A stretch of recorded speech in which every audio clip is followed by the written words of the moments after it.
আমরা দেখি যে বাচ্চা হওয়ার পরে সঙ্গে সঙ্গে সে কান্না করে, করে কিনা বলেন?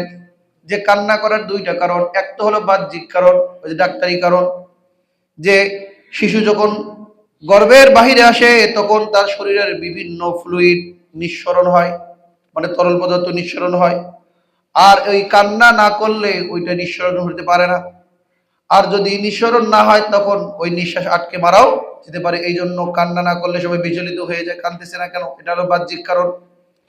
অদৃশ্য একটা কারণ হলো বুখারী শরীফের 3431 নম্বর হাদিস, আবু হুরায়রা রাদিয়াল্লাহু তাআলা আনহু বলেন যে আমি রাসূল করিম সাল্লাল্লাহু আলাইহি ওয়াসাল্লামকে বলতে শুনেছি, মা মিন বানি আদম মাউলুদুন ইল্লা ইয়ামাসসুহু শাইতানু হিনা ইউলাদ, যে যখন কোন বাচ্চা ভূমিষ্ঠ হয় সঙ্গে সঙ্গে শয়তান এসে সর্বপ্রথম তাকে এক স্পর্শ করে, তাকে গুঁতা দেয়।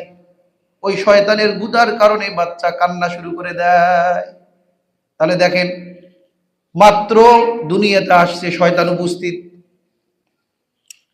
বলে ফায়াস্তাহিল্লু সারিখাম মিনাশ শাইতান, এর কারণে ওই বাচ্চা কান্না করে।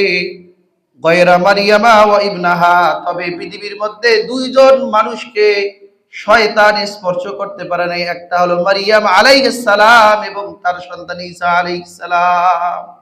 কারণ তাদেরকে আগে থেকেই জিবরিলের মাধ্যমে আল্লাহ তাআলা কি করছেন? হেফাজত করছেন। সুম্মা ইয়াকুলু আবু হুরায়রা ওয়া ইন্নী আ'ইযুহা বিকা ওয়া যুররিয়্যাতাহা মিনাশ শাইতানির রাজীম।